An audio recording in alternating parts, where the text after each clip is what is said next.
สบายดีท่านผู้ชมที่เข้าหลบทุกท่านวันนี้เฮาสิพากันไปบุญวัดผู้พี่น้องไปทำกันเด้อหลายๆคนมาทำกันนี่บ่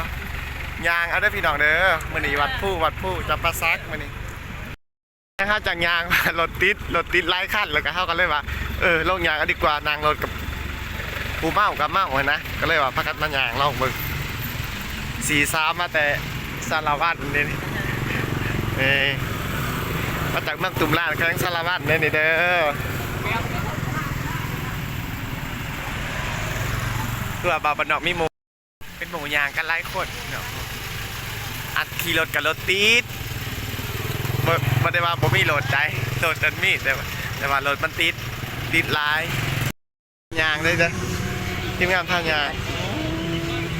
ยังมีอยู่ในวิดีโอทีมงานพายางนะจ๊ะใจไปคือเมื่อไหร่ทำไงเบิร์ดแล้วบ่หอนแล้วพี่น้องหอนหน้างานแล้วอันนี้ก็เป็นบุญเป็นวาสนาของบ่าวบ้านนอกที่ได้มางานบุญนมัสการพระศาสตร์วัดภูจำปาสักพี่น้องคือว่าเป็นปีแรกงานหอนแล้วเด้อทั้งแบทซีเบิร์ดเขาก็ยังถ่ายจับได้น้ำน้ำพักคนย่อมือส้มบรรยากาศนมัสการพระศาสตร์วัดภูจำปาสักในมื้อค่ำคืนของวันที่31เดือนมังกรปี2026พี่น้องถือว่า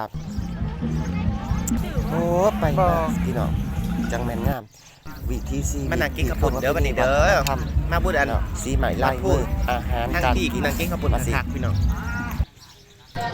อันนี้ก็เป็นภาพบรรยากาศที่นี่ครับคนหลายเป็นยังครับชิบะได้พี่น้องปีหนึ่งต่างปีไกลพี่น้องแต่ละผักส่วนชิบะได้เขามาขายอยู่กันหลายนะครับคือการขายในปีหนึ่งที่ว่าบริเซียคาที่มาขายที่รถยอดฟรี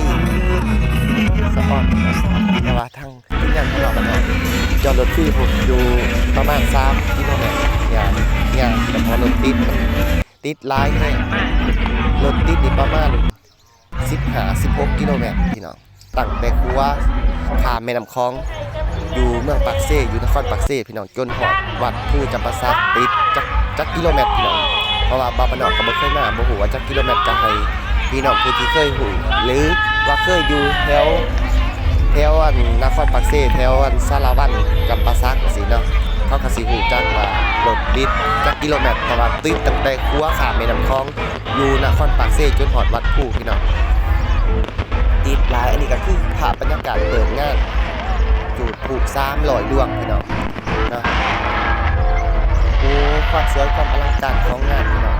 มีผูก300 ดวงให้เบิ่งในส้มมีโดดบินประมาณ 5,000 ดวงพี่น้องบินไปทางอากาศเนาะเป็นผูกผักที่สวยสดงามในค่ำคืนของมื้อเปิดงานบุญนมัสการวัดภูจำปาสักพี่น้องที่ว่าบ่าวบ้านนอกได้มีโอกาสมาเป็นครั้งแรกอีก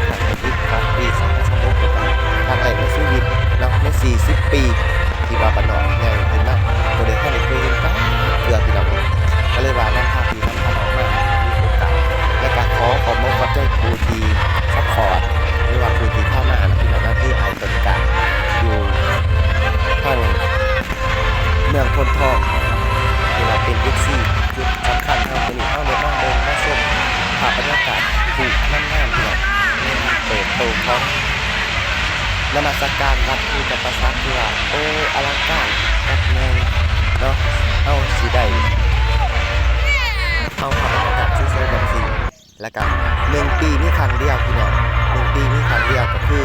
ในเดือน3เพ็ญเดือน3เพ็ญคือมื้อ14 ค่ำ15 ค่ำแต่ว่ามื้อนี้เปิดงานมื้อวันที่14มื้อ14 ค่ำเดือน3อลังการ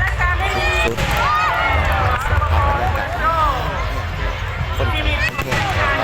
เลยมากเลยว่าไลฟ์จังเลยจังได้กระยาอย่าลืมฝากกดไลค์กดแชร์กดติดตามว่าแซ่บดีให้เรามาดูทางต่างประเทศได้เบิ่งว่าวัดภูจำปาสักงามสำเร็จอลังการในเวลาเขาจัดงานในแต่ละปีเพราะว่าบ่าวบ้านนอกบ่ได้มาตั้งเว้นพี่น้องตั้งใจว่าสิมาแต่3 โมงแต่ว่าบ่าวบ้านนอกติดภารกิจติดงานหน่อยนึงก็เลยว่าจนหมดเวลาสวยมาก4 โมง 4 โมงครึ่งเราจะเลยออกเดินทางกับมาหอนนางานนี่กับประมาณตอนนี้กับประมาณโมเมนต์ตอนนี้ประมาณเนี่ยตอนนี้กับ9 โมงออกจากนครปักเซ่4 โมงครึ่งมาหอดวัดพุทธประสาท9 โมงนะติดจะคิดเบิ่งว่ามันไกลหรือมันไกลเลยระยะเวลาเดินทางมันบ่ได้ไกลเด้อพี่น้องเอ้ยแต่ว่ามันไกลย้อนรถติดจากนครปักเซ่มาจนหอดวัดพุทธประสาทที่ว่าหลายหลักกิโลเมตรเหตุให้การเดินทางการสัญจรติดขัดพี่น้องเนื่องจากว่ารถลากขนาดหลายอะไรว่ามาสายแต่ยังดีที่มาสายแล้วก็มาทำกับจอดเดินทางถูกต้องงานแบบนี้นั่นครับเราไล่สายงานพี่น้องบุญไล่สายงานที่ได้มาพบมาขอคนขอหน่อยทางเนี่ยจำปาสักไปจำปาสักพี่น้องวัดพุทธประสาทที่ว่าอลังการสมควรพี่น้องยิ่งใหญ่เป็นวัดพุทธประสาทเป็นเมืองมรดกอันนั้นเป็นสถานที่มรดกโลกนะพี่น้องนะมรดกโลกของแห่งจำปาสักอยู่คือว่าเป็น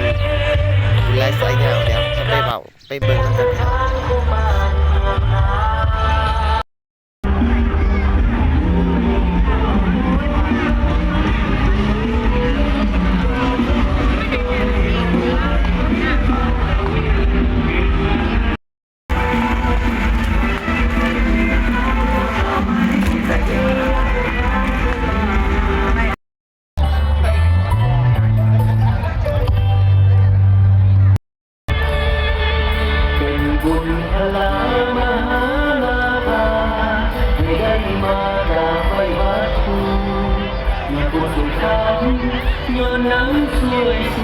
ได้มาวัดบุญทา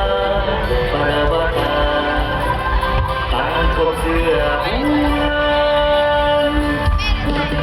สถานที่ศักดิ์สิทธิ์หมู่ห้างให้คนทั้งหลายได้มากราบไหว้มีหายมีพระองค์ใหญ่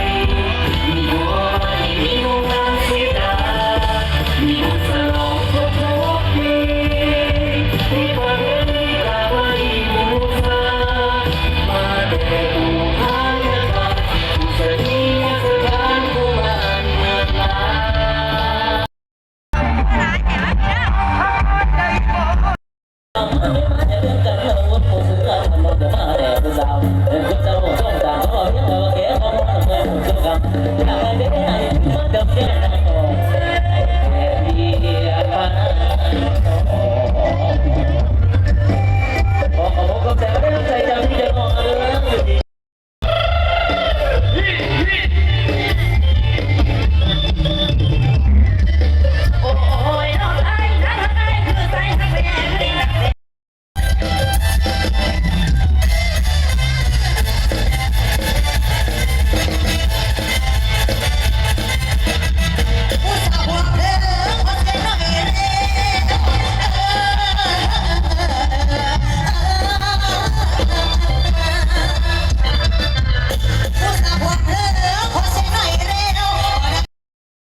เมื่อป้าเลยเดินจำปาสัก